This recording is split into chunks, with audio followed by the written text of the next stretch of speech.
جگہ بیٹھ گئے تو وہاں توبہ کرنی پڑی. حکم آ گیا کہ تم بدعقیدوں کے ساتھ بیٹھ گئے, توبہ کرو. توبہ نامہ چھاپا, اور حج کمیٹی اور وقف بورڈ اور دوسری کمیٹیوں میں جو بیٹھے اس میں توبہ کی ضرورت نہیں ہے, وہ تو تائب ہو کے بیٹھے ہے نا.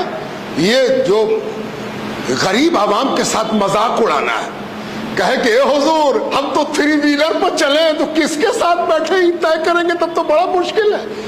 تھری ویلر والے کو کہیں کہ روک روک, ٹیمپو والا روک, ایک ٹوٹو والا روک. اس پر کون کون بیٹھا ہے؟ ایک تو وہابی ہے کہ دیوبندی ہے, دیکھ تو بریلوی تو نہیں ہے. ہم بیٹھیں گے تبھی جب میرا والا آدمی ہو تو کہیں تم پورا ٹیمپو ریزرو کر لو, اس کے بعد تم چلو. یہ غریب کا مذاق اڑ رہا ہے, یہ غریب کے دین کے ساتھ تماشا ہو رہا ہے. اس کے ساتھ مت بیٹھو, اس کے ساتھ مت اٹھو.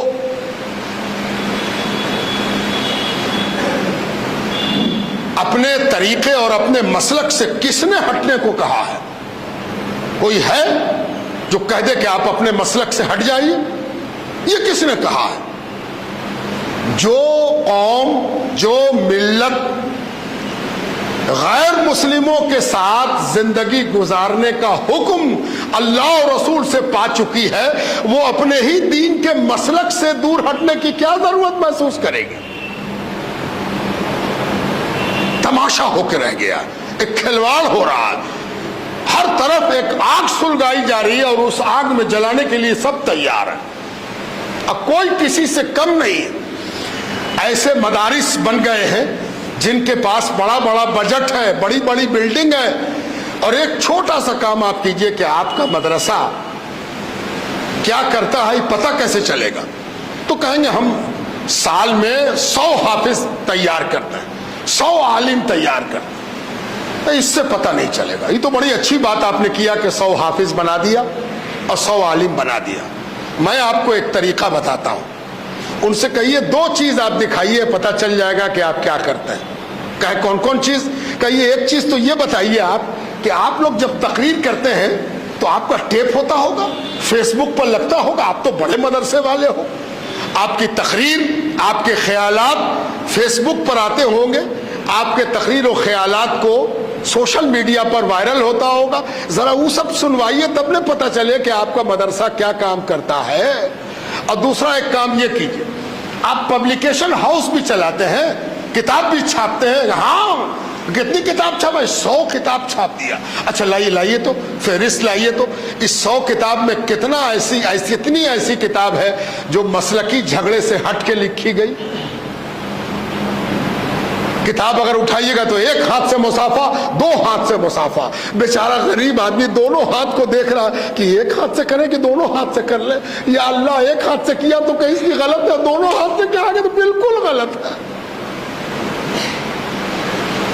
اللہ کی پناہ, یہ مسلکی جھگڑوں کی آگ میں مسلمان دھو جل رہا ہے.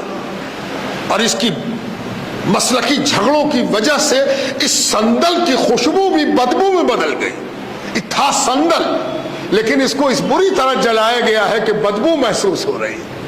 اللہ کی پناہ. اور اسی طرح جب آپ جائزہ لیں گے تو آپ کو محسوس ہوگا کہ ہمارا مسلکی اختلاف ہمارے چہرے کو لہو لہان بنا رہا ہے, اور اس گندگی میں ہم سب کو ڈال دیا گیا ہے, ٹھیل دیا گیا.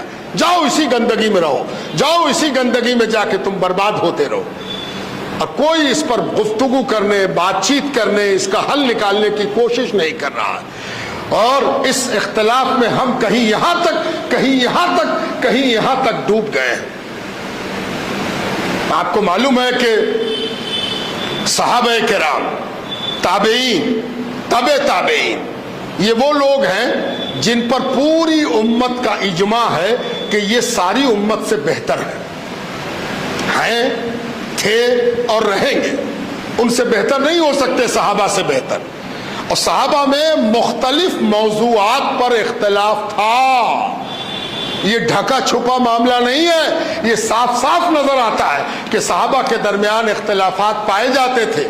صحابہ سے ہی منقول ہے کہ ہاتھ کہاں پر حضور باندھتے تھے, صحابہ سے ہی منقول ہے کہ حضور نے رکوع سے پہلے رفعدین کیا یا نہیں کیا، ہاتھ اٹھایا کہ نہیں اٹھایا۔ صحابہ سے ہی منقول ہے کہ زور سے آمین کہا کہ آہستہ سے آمین کہا۔ اور جب آپ ان حدیثوں کا جائزہ لیں گے تو آپ کو محسوس ہوگا کہ صحابہ کے اپنے اپنے تجربات ہیں، اپنے اپنے مشاہدات ہیں۔ حضور پاک علیہ السلام کو دیکھ کر انہوں نے جو کچھ بیان کیا ہے اس سے ان کے مختلف الخیال ہونے کا پتہ چلتا ہے۔ کیا ایسا اختلاف ہوا؟ کیا ایسا جھگڑا ہوا؟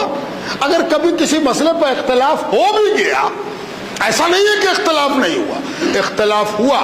جیسے ہی ان کو احساس ہوا کہ اختلاف ہو گیا ہے، جلدی سے جتنی تیزی سے ہو سکا حضور پاک علیہ السلام کے سامنے جا کر یا حضور کے دنیا سے پردہ فرمانے کے بعد جس صحابی سے اختلاف ہوا اس سے جا کر اپنے شکوے دور کر لیے۔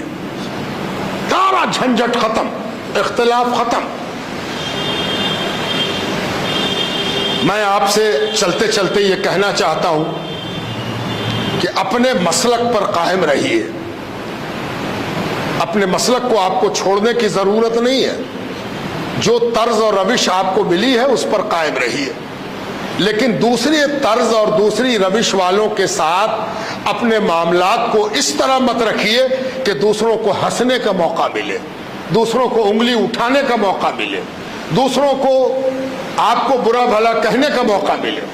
اور آخر میں ایک بات یاد رکھیے، ہر مسلمان، ہر ایمان والا، ہر قرآن والا، ہر رسول والا، ہر صحابی والا، ہر اہل بیت والا اسلام کا چلتا پھرتا اشتہار ہے، ایڈورٹیزمنٹ ہے، وگیاپن ہے۔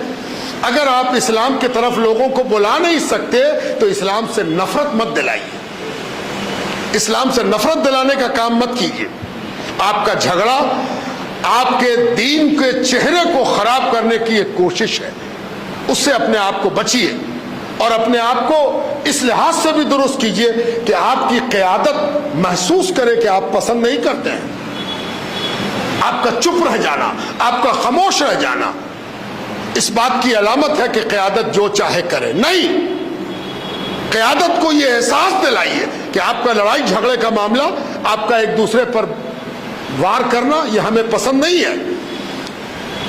اتنی خراب بات کہ آج کل مولویوں کا لب و لہجہ، میں سب کی بات نہیں کرتا الا ماشاء اللہ، اچھے لوگوں کی کہیں کمی نہیں، لیکن مولوی کا لہجہ اس قدر بازاری، سوقیانہ، گھٹیا ہو گیا ہے کہ وہ جب دوسرے کے بارے میں گفتگو کرتے ہیں، خبیث ہے، پادری ہے، گمراہ ہے، بدقماش ہے، یہ سب جملے آج کل وہ بول رہے ہیں جن سے دنیا زبان سیکھتی تھی۔ آپ کو جان کے حیرت ہوگی کہ 1400 سالہ تاریخ میں ہمارے علماء، ہمارے رہنما، ہمارے صوفیاء، ہمارے مشائخ نے ادب سکھایا، ادب بتایا۔ ان کی تحریروں سے، ان کی تقریروں سے، ان کے نشست و برخاست سے دنیا نے ادب سیکھا، ڈسپلن سیکھا، بولنا سیکھا، اختلاف سیکھا۔ کیسے اختلاف کیا جائے گا یہ بھی کس سے سیکھا؟ ہمارے علماء سے سیکھا۔ یہ وہ علماء ہیں، عالم کہتے تھے کس کو؟ عالم صرف اس کو نہیں کہتے جو قرآن و حدیث پڑھا ہوا ہو، عالم اس کو کہتے تھے جو علماء کے درمیان اختلاف کی جانکاری رکھتا ہو اور اس اختلاف کے دلائل بتاتا ہو۔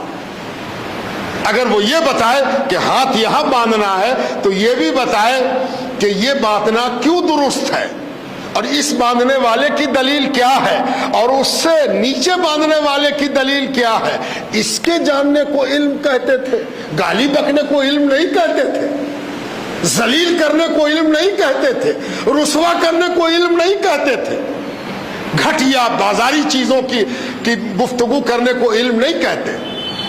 علم کہتے ہیں اختلاف کو جاننے، سمجھنے اور اس کی دلیل تک پہنچنے کا نام علم ہے، اور اس علم کے نتیجے میں ہمارے علماء دنیا کے منظور نظر ہوئے۔